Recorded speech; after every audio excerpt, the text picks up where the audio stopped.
He was the last editor and publisher of the TAP newsletter in the 70s and 80s. Currently, he lives in Florida and has his own area code, which is 321 Liftoff is his phone number. But there's many exciting stories to tell you. I will waste no more time. Cheshire Catalyst. Thank you.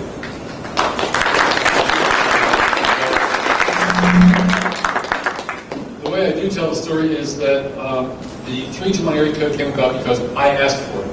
I asked for it, they approved it, and therefore I figured it must be mine since I'm the one who asked for it. But I share it. So it's not my area code exclusively, but I do consider it my area code.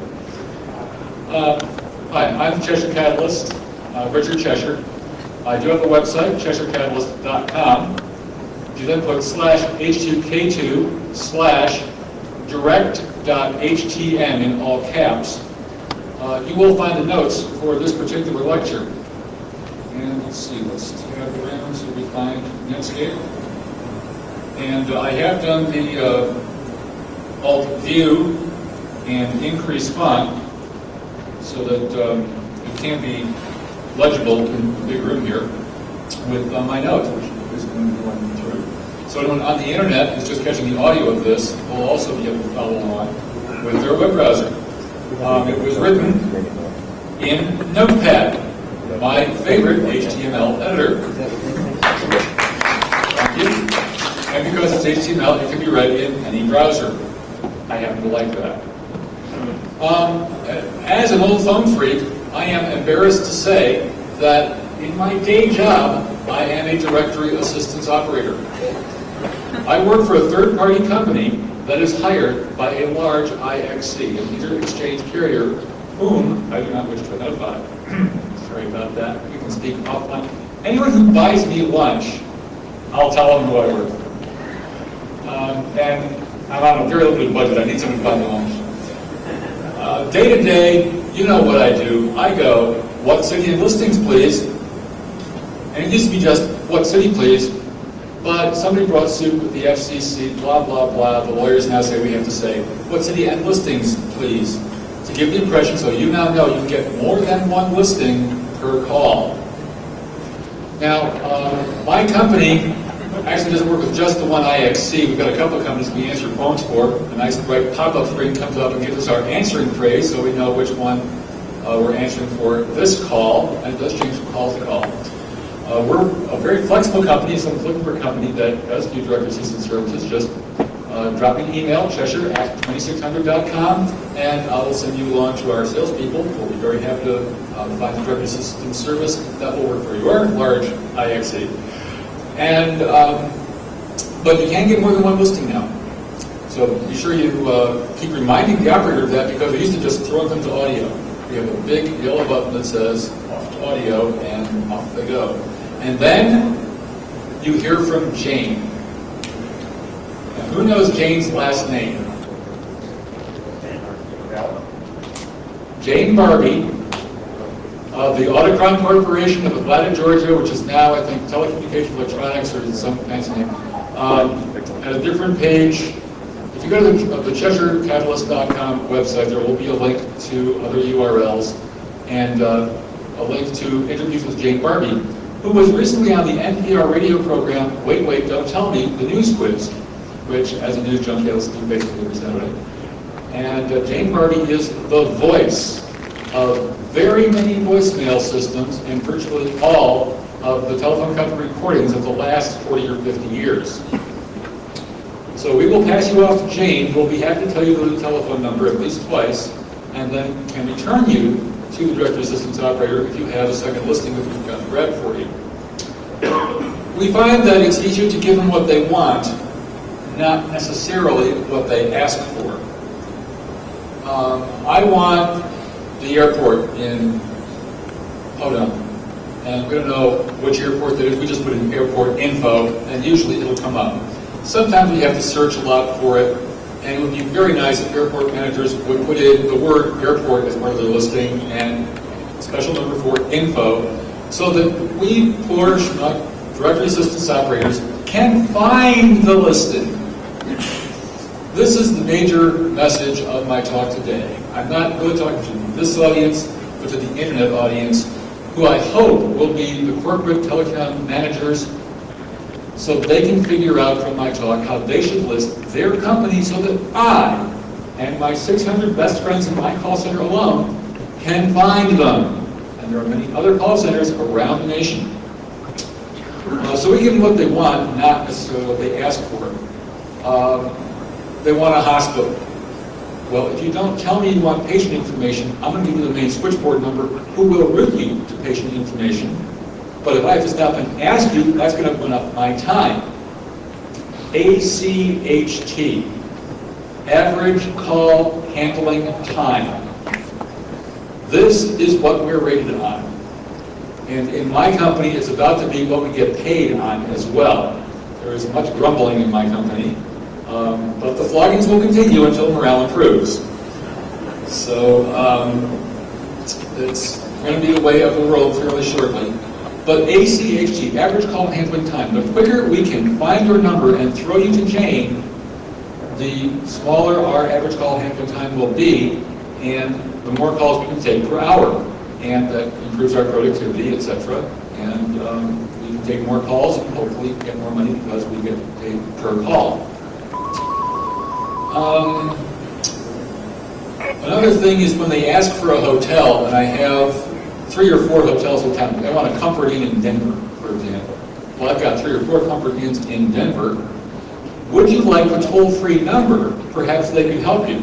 And if I can throw it to Jane with a toll-free number, that is going to go on the list of the 3 different hotels in the Denver area and waste my time. And I can reduce my ACHT. Now, another thing I want to do with this talk is give messages to others. For example, Christmas Day. We handle a lot of calls. Now, coming up to Christmas, we have a lot of calls that eat our time because they want the addresses. Yes, we are required to give you addresses if we have them.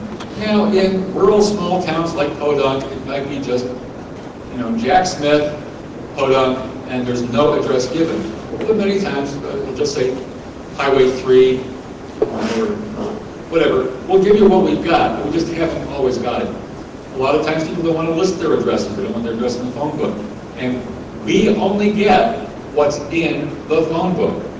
When you go to get a new listing put in, when you move, when you call a telephone company, they take the information for the phone directory at that time. If you want extra listings, give them. If you want John and Jane Smith, tell them, and you may actually wind up with, with us, some telephone companies enter it one way, some another. We'll sometimes get 2 listings with John-Jane Smith, and then we'll get Jane-John Smith. They'll show up twice. But this way, when they ask for Jane, we're looking for Jane at that point. We're looking at the front of the first name field. And if it's John and Jane, we may not find her the first 2 or 3 passes. And then if they finally complain, we slow down. Oh, yes, there is a Jane Smith here. I'm sorry I didn't find it earlier. Here you go. Here's your number. Throw her to Jane. But on Christmas Day, I get the heartbreaker calls. And the heartbreaker call is the 9 or 10-year-old kid calling directory assistance in another city, because I can see the calling number, I can see the call number of which area code they're calling from and to. Dad's out of town somewhere. They're looking for their father, and he's non-published. I not only can't give him the number, I don't have to give it if I want to. It has the letters NP for non-published, where the telephone number would be. So the message to the deadbeat dads is go to the convenience store, buy a $5 phone card, go to a payphone that won't get traced back, and call your kid on Christmas. So I hate telling those kids that their dad is not published. TDD operators, I have a message for them. The telecommunications device for the deaf is a wonderful machine. It allows a relay operator to collect information from the deaf person, speak it over the phone. The called party can then respond to the relay operator, who then types into what is basically a Model 15 telex machine or modern electronic equivalent. And the TDD device is pretty neat. When TDD was developed and taken from old military teletypes and put on acoustic couplers, you're probably where your computer modems, which give a constant tone, and it shifts the frequency of the tone. With TDDs, it uses a single tone in what's called on-off keying. It only sends a tone for a 1 bit, and silence for 0 bits and the space between letters and words.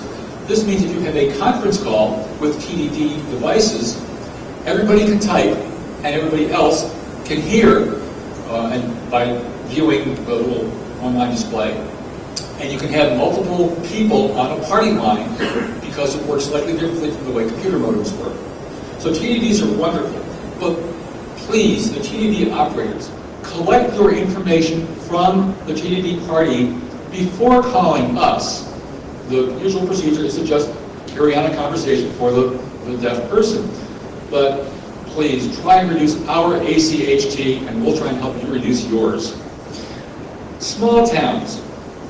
If you're too small to have your own police force, kick a couple of bucks a month in to list the local sheriff's department under the word police in your town. We, as directory systems operators, get calls all the time. They want a sheriff in Podunk, and they're calling from New York. You know, they tried to reach Aunt Millie for 3 or 4 days, and they need to send a cop out to knock on the door and make sure Aunt Millie's all right. But in Podunk, they're too small to have their own police force. The county sheriff does it. I have to stop and ask, do you know what county this is? Because our directory is listed by cities only. What I can do is I can put in the word county, throw it to the government listings and see if it'll come up with a county office in that town, give me a clue as to what county they're in. But that's because I'm a nice guy and I'll waste that kind of time, and my associate next to me may not, and just, I'm sorry, I need that information, thank you, click. And trying to reduce her ACHT. I can't blame them, but I'm an old phone freak. I always had that love-hate relationship with the Bell system, loved the network, hated the bureaucracy, and that level of service, the universal service that Theodore Vail brought to the Bell system in 1912 was the spirit that the phone company is providing, not just a monopoly service, but a public service. And the public service is why they should have the monopoly.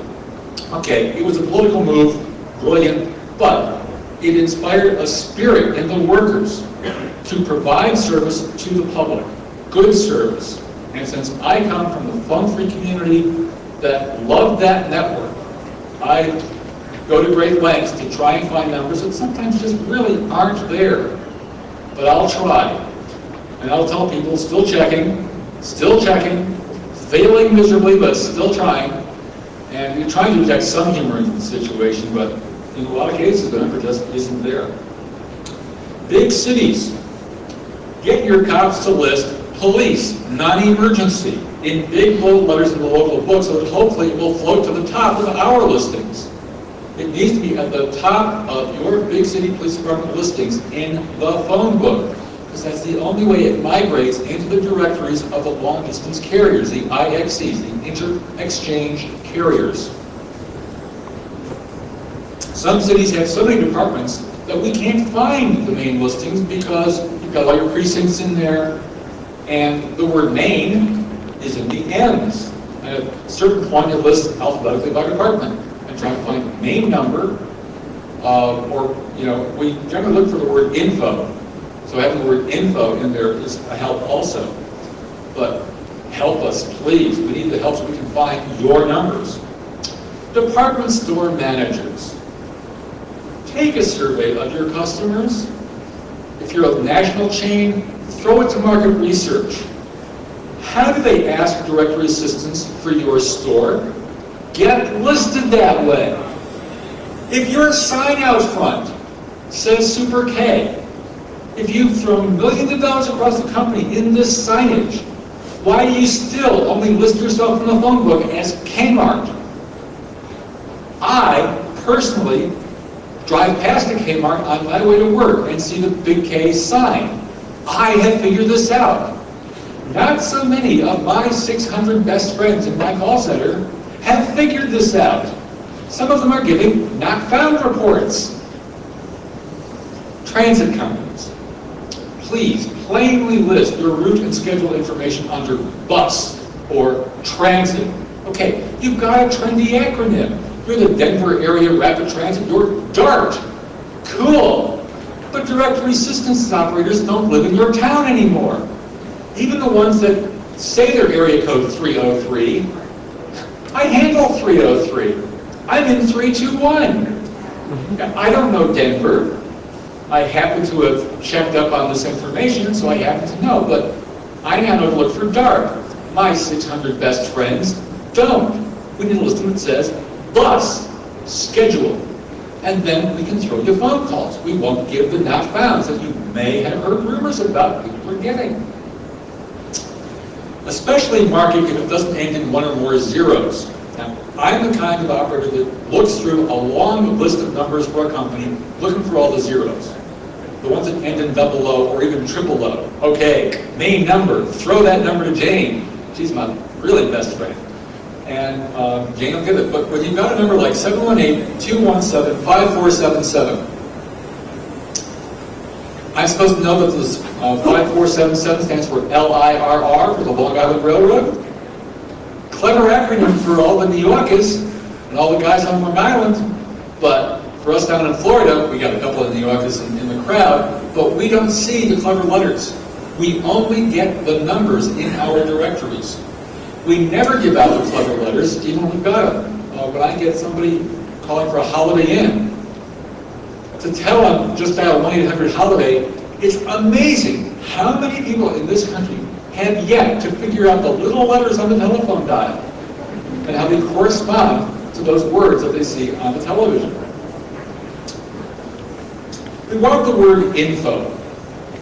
We get trained to use the word main, but after a couple of months you forget about main because info is in most of the listings. But we want to see the word info or general info. Sears. I got to tell you, I love Sears because no matter where in the country I'm looking, and we handle a number of area codes around the country. If I put in Sears space Gen, if I just put in Sears, I'm going to get the auto shop and the portrait studio and appliances and menswear and women's wear. But if I put in Sears Gen, boom, up comes general information, throw it to Jane. I am so happy with Sears. I truly wish others would get into that. Lines that get me out of trouble. I'm sorry, I don't show a separate directory for that town. Is there another nearby city? Okay, Podunk is too small. Their numbers are blended in with Roanoke next door.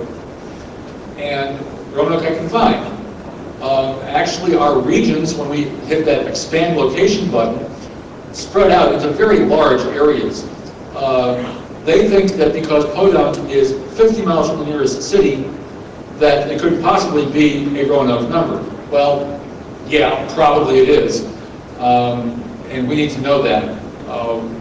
We'll look where we can. Amazingly, a lot of people never read the front pages of their telephone directory. It's amazing what kind of information you can get out of that.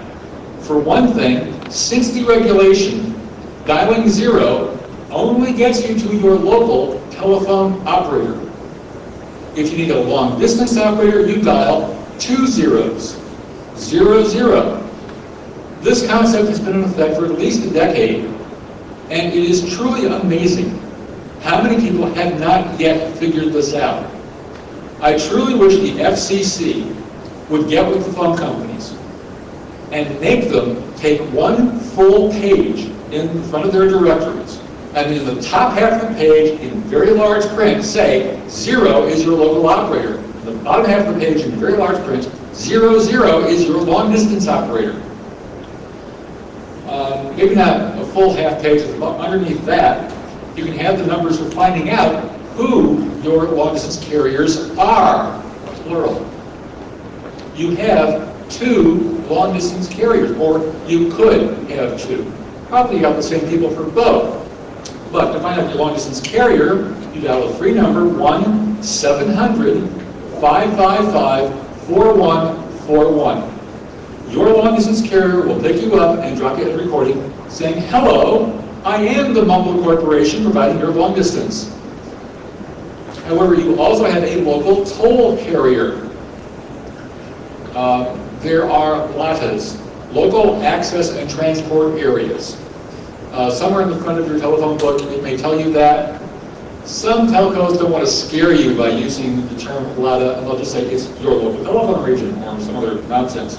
But for your local toll carrier, you dial your area code, followed by 555-4141. You may get the same recording. You may get a different recording from a different company. And this is the company providing long-distance service, but within your LATA. It's within state, and it's basically everything that's not a toll call, or no, excuse me, not a local call, but does not go outside of your LATA. These are local toll calls, and you can have a separate carrier. It's worth going to some of the websites. Let's see, I think there's 1010-info.com, which does nothing but research the prices of different companies, both as long-distance carrier and as local toll carrier. And it's worth going through those and finding out who gives you the best deal and getting there. Now, maybe your local phone company will have a special deal of a quarter a call within the LATA, in which case you want your local company to be that local toll carrier. Check into it and find out. On my notes, I have NPA-555-4141. And NPA is the internal telco abbreviation for a numbering plan area. Numbering plan areas is basically an area code. But it was, once I heard that they were going to split my area code in 407 in Florida, that's when I, as a geek, as an old phone freak, knew to jump up on the website of the North American Numbering Plan Administration, NANPA.com, and found a list of area codes.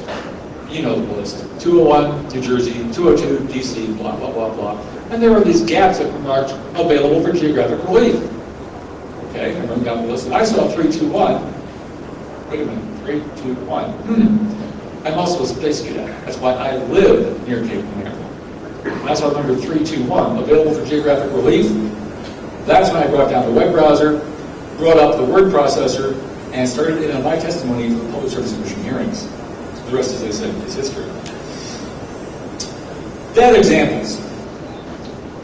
I had this call last week. Somebody called up looking for the R.S. Strauss Company for auto parts. They insisted it was R.S. Strauss because a sign outside the auto parts store says R.S. Strauss. Sure enough, it was listed as simply Strauss Auto Parts. But because they insisted on the R.S., I kept looking for it as R.S. Strauss. I gave them a not found report.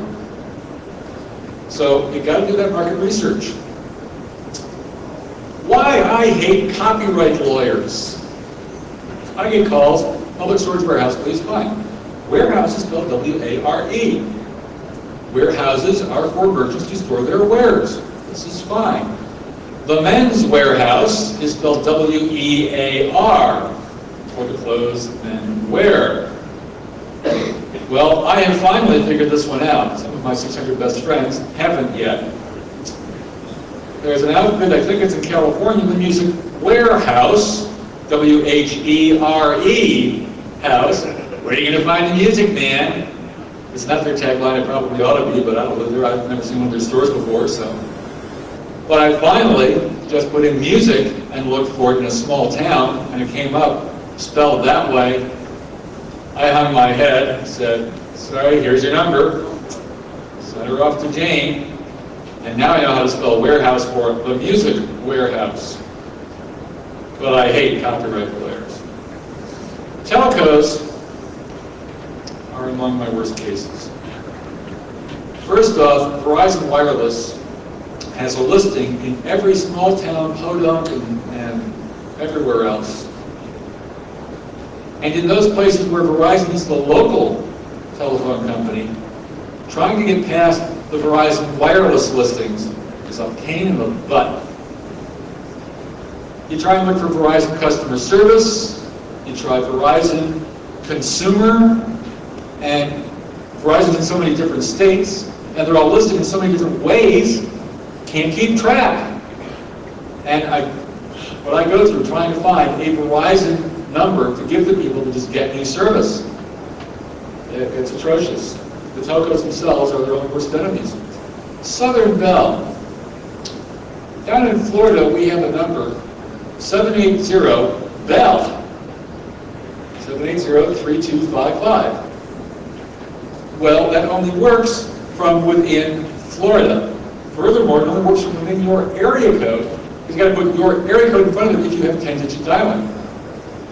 Put another area code in front of it, you won't get there. It's a special exchange. The 780 exchange is special and will transport you magically to where they have their call center, probably Atlanta, because that's where call center is based. They may have local call centers that switch off during the day. I don't know. But the thing is that if somebody up in the Rust Belt can't reach Aunt Millie or wants to pay Aunt Millie's bill for her because she's too weak to be able to cut a check, trying to find them a phone number they can reach from out of state is, again, a pain in the butt. You generally can't find one. We try. Some of us, me, try like hell, but we still can't find a good one. What I will usually do is switch off to Atlanta and find a 404 number they can get into, and then hope it's not a special exchange that only Georgia can reach. And they'll be able to get Aunt Millie's phone bill paid. When you get a new area code yourself, tell people. If you have elderly relatives, don't tell them they changed the area code. Tell them you have a whole new phone number, and the phone number is, and give them the area code and phone number. The calls I get after a changeover, it's, oh, they changed the area code. Yeah, but that was 2 years ago, Gramps. And you've got to get the word out to people. Companies, put your new area code on your trucks. You think your truck doesn't travel outside your area code? Put your area code on your building signs. The new one. We've got billboards in Florida. It's been 3 years now. They still say 407 on an obvious Cocoa exchange or an obvious Melbourne exchange. They're driving trucks from Melbourne to Orlando with the 407 area code on the truck, and of course, anybody seeing the number on the truck wants to call and get that service is not going to be able to reach the company because they're going to get a Jane telling them, I'm sorry, the number you have dialed is not currently in service, or some other error message. They won't get there.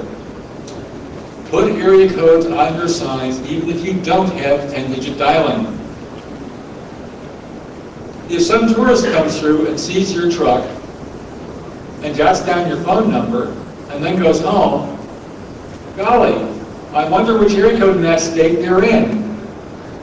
If the area code is part of the phone number they jotted down, they'll be able to reach you. Would be useful. Restaurants. When you list a restaurant, please put the word restaurant in your listing. You know, just Chez Charles. Sounds so chic. But when I get a call, I want to eat a restaurant on Dwight Street. I don't know, it's French. Yeah, just give me a clue. If it's an ethnic restaurant, give me the ethnicity. Yeah, Mexican restaurant. There's a Mexican restaurant on 4th. I can put in next, restaurant, I can hit a keyword button, and if those two words come up, and 4th Street, I can give the listing. What I can't do is quote a Yellow Pages search. By FCC tariff, so I'm told, I am not allowed to do a Yellow Pages business category search. City listings, please. In Maryland, I want a florist. I need florist. Well, a lot of florists have gotten wise and will actually list themselves as Roanoke florist. They are my godsend because if they give me the 2 keywords in their request, I can throw them that number. Some people with toll-free FTD numbers or something are catching on, and if I see a bunch of toll-free numbers that say Roanoke florist, I'll look for the local number because what they're trying to do is save a couple of bucks. and call a local florist and just give them their MasterCard over the phone, rather than the FTD, which will charge them also for the fax, the local florist, which is what they should be doing, but that's a mystery. I'll try and find that local number that says Roanoke Florist and throw on that one to drain. But please, if you have some identifier of what type of business you are, put it in the listing so that when they call, we can find it. As I say, do the market research, run a survey of your customers. How do they ask for you in the directory? Get listed that way. It's not that hard. How do you do that? Go to your local telephone company. Tell them, I'd like an extra listing, please. A couple of bucks a month. You'll get more phone calls that way because we can find you in the directory. People are very lazy. They don't want to look up the phone book anymore. Can't find the phone book anymore. Or they've been sent it out to the outhouse to use because the Sears doesn't publish catalog anymore. You never know. But the trick is that that's how you get listed, not only in the directory, but with directory assistance. That database is processed and migrated up the food chain from the local carriers to the inter-exchange carriers, and that's when we get it. That's when we get access to it. Radio stations. Are you KISS 105 FM, or are you WXYZ? Well, WXYZ is Detroit. That's where the region is. But the idea is, don't list just your call letters, list your frequency, list your logo, being a KISS FM or whatever. Or we've got one in Florida called the Hit Kicker, a country station. Be sure you spell that one right. And but list these things in the phone book. If that's all you're saying constantly all day is the Hit Kicker, 102.7 FM, then put those things in your listing. If you then only have it as WKCB for your call letters, and you're not making those call letters evident to your listeners, that's not what they're doing. If you're only doing it once at the top of the hour per the FCC spec, then that's not enough. 5 times an hour, you're telling them you're the Hit Kicker. Make that the listing, or get an extra listing so that we can find you and help your listeners reach you. That's the purpose of directory assistance, to help the caller reach the called party when they don't know the number. You've got to help us. TV stations as well. Not only list your call letters, list your channel number, put the letters TV in there, so we can use that as a keyword, and your network affiliation, Fox, ABC, NBC, CBS, whatever. Because that's what people are asking. I want a Fox station in Roanoke. Yeah, okay. And maybe we can find it if you put those keywords in your listing. In the past couple of weeks, I actually went looking for a standards organization. I figure if I can catch this at the data entry point, maybe I can help my job, because believe me, I submit changes to the database department almost every day. They hate me in there. But it's because I want to try and get the database cleaned up. That's only our small part of the database at our company that handles, for the IXC we work for, and a couple of other places. But it's not going to help every other directory assistance software out there. It occurred, I sat down to think about it while preparing this talk, that I need to reach the standards agency that handles directory assistance topics. And I think I found the Alliance for Telecommunications Industries Solutions. They have an order and billing subcommittee, which below that has the local services ordering and provisioning committee. And that's where directory assistance standards live. I just called the guy a couple weeks ago and spoke with him, or just actually finally got in touch last week with him, and then left on vacation to come here and give the talk. So I will be getting with the standards committee and pass along these points to them, hopefully get to the telcos, so that when they do data entry, some of these keywords can be put into listings to help us, the grunts with the headsets, who are trying to help their customers reach the parties they want to reach. With luck, we can do that. Hopefully, I don't know how soon, but we'll try and make it better. And that's pretty much the end of my topic, but I had one friend of mine who dropped me an email and suggested that I add in the talk a bit about telemarketers. A couple of words you should say to a telemarketer when they call you. Oh, I'd love to talk with you. Can you hold on just a minute, please? When you hear the incessant beep, beep, beep, beep of a phone off the hook, you'll then know it's time to go replace the telephone handset on the cradle. Thank you very much. Are there any questions? You have a mic? Yes. You mentioned contacting your local company if you want to get listed. What about people who claim that their number is still improperly listed from an older list? Can they call the same local company or a different party? Okay, the question was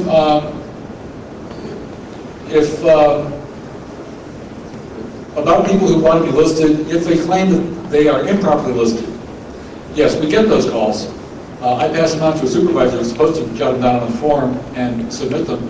But I do tell them to call their local telephone company because that's where it all starts. That's where directory listing starts at the local phone company and works its way up the food chain to the IXCs and long distance companies. Yeah. Now, why when there are chat lines that have out of the United States area code and it's not where they are now, so they have those chat lines in Philadelphia and also in the state of Virginia. Kids call for those. Now, little kids do it because they think that they're going to go on the chat. Okay. Managers have reported that, operators have reported it, and years later it's still in there. When are they going to get rid of it? Why don't they? Because I'm sure. Okay, the question is that there are chat lines with out-of-the-country area codes that are listed in the directories. Is that it? And the parents get the bills. Yeah. That's a case where that company actually pays to have the numbers listed. And particularly in the Yellow Pages, because what's the Yellow Page company do? But it sells advertising. It is fraud from a number of standpoints, yes, but that needs to be taken up at other levels. That's not a directory assistance problem per se. When they call directory assistance asking for those, I would look at where they ask me, because they're looking for chat lines in Philadelphia, although these things are listed in the Philadelphia book, but then go offshore. They're not in the Philadelphia directory. I give them a not found report, because of course I can't find them in the Philadelphia directory. Well, no, I search for them. Well, I don't know if that's what he's looking for. See, I'm at a call center. I don't know what is in Philadelphia, and so I'm only responding to the customer's request. He's requesting a chat line in Philadelphia. I have none. Not found. Question? Questions? Yeah, can you comment on cell phone directory assistance? How they know what your communications are? Well, I don't know that cell phone directory assistance will come. When I get a call and they want somebody's cell phone, I simply tell them we do not have cell phones in our directory at this time. The thing being that people get charged for receiving calls. So the question is, does the person want to be listed? Now, there are some numbers in my directory that do come up and it will say mobile phone. And some taxi companies. It's just a one-man operation. The guy has a cell phone in his cab with him and he takes calls. He pays to have his directory listed because he wants to receive calls. He wants to be found in a directory, especially in directory assistance. But for the average cell phone user, it burns up your minutes. And the theory is that you will give your cell phone number to anyone that you want to have it. Yes? You're talking about the 321 area code. My sister actually lives in that area code. I thought, that's really cool, because they will remember that. Thank you. Yeah, it was referred to as one of the first vanity area codes, the area code 321. The gentleman saying that his sister actually lives in the 321 area code and thought it was cool that the countdown capital of the world would have area code 321. And that was the whole idea when I took the Public Service Commission. And one of the commissioners suggested that was just the kind of sugarcoating they'd love to put on that kind of problem people were going to have with changing their area code. And so he went for it. And as a matter of fact, he was then the chairman of the commission at the time of the cutover. Yeah, it's pretty cool. And, however, it was not the first vanity area code. The first vanity area code was again Florida. And the Florida Public Service Commission just requested the number quietly, got it, and so the Miami overlay is 786, which spells sun. And some of the local motels down there would then get a funny word, seven-letter word, and son visit FLA or whatever. And had a good time. Oh, and in, I think it's Lexington, is it, where they have the 859 area code? That's spelled UKY for University of Kentucky. So I think they got it from the 321 once we got about 321 Kentucky area codes. And NANPA is pissed. The North American Number Plan Administration hates the concept of vanity area codes. And I'm so pleased with just a little bit. As a matter of fact, it was interesting, after the Public Service Commission hearing, the chairman came up to me. The chairman of the commission came up to me, and she told me that they had gone to NANPA and had requested such a list, as I had provided in my testimony, and they had been told it was proprietary. So she was very thankful for my testimony, very appreciative, and thanked them profusely for providing with the information. I think she then went back to NANPA, read them a new one, and got us the number. As I say, there are notes that will be up on the internet at CheshireCapitalist.com. I'm also the fellow that does the post-con webpage with links to all the newspaper articles and photos. If you have photos of the kind you'd like to put up, please email me, Cheshire@2600.com. That's CHEIRE, Cheshire@2600.com, and I'll set up a link. If you go to CheshireCapitalist.com/H2K/, you'll find the page I did for the last convention. Many of the photograph links still work, many of the newspaper article links do not, but some of them still do. And I appreciate any help in getting together newspaper articles and photographs of the convention. There will also be, there's a talk I'm planning on getting in the third track at some point with internet links on telecommunications. And that's up there at CheshireCapitalist.com/H2K2/telecom.htm. Now, telecom.htm is in all uppercase because I create this in Notepad with 3 fields, run it through a quick basic program, and of course, quick basic only puts out file names in all uppercase. .htm, so it conforms to the 8.3 of Microsoft. Is there another question? There used to be a website, well, there is a website, 555-121.com. They give reverse listings, phone numbers, the address. 555-1212.com, the gentleman tells me, will give reverse listings. Also, AT&T has anywho.com. Bell South has therealpages.com, just realpages.com. I think Verizon has superpages.com. And most of them will also give you a reverse lookup. That was going to be my question, but we say 555-121 membership fee now, but is there anywhere else I can go? Happy to have gotten the answer before the question. I do that at Jeopardy all the time. Any other questions? Yes? Going back to the reverse lookup, I know anything.com used to be figured that you just put it in NDA exchange and pumped out all the published listings to that exchange. But now they somehow restricted that. What's your take on that? Do you think that? Probably the question was, any who used to just put in an NPA, XXX, NXX plus for the exchange, and it would pump you out a whole bunch of numbers. They probably thought that people were using that for nefarious purposes, such as telemarketing and such, and decided to discontinue that. And just a quick software change took care of that. That's all I can figure. Or it was running on their servers were choking on it too much, or a number of possibilities, but they decided they didn't want to do that anymore. Other questions? Yes. How fast do changes in directory system data propagate from, say, the low level to your level? Thank you. The question was, how long does it take for a directory assistance change to propagate from the local company to the long distance company? I tell people 4 to 6 weeks, 4 to 8 weeks. When I got a new line put in, it took me 10 weeks to finally find it in the directory. And I checked, every couple of days, and thought, oh wow, I'm in, And now I'm not anymore because I'm only on my cell phone now. But yeah, that's about 4 to 8 weeks to migrate up the food chain from the locals to the IOCs. Any other questions? Cheshire@twisted.com. Be happy to help. Thank you.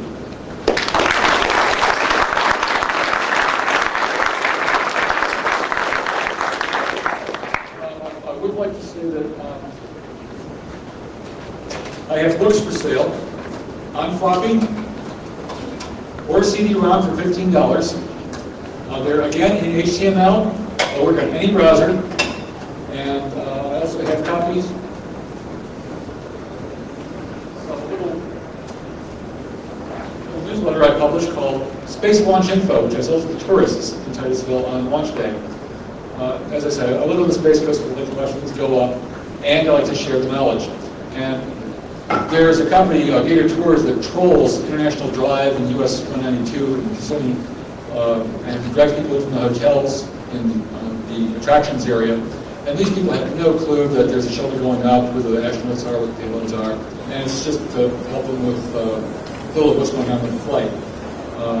The newsletters are $2 and the books are $15. Thank you.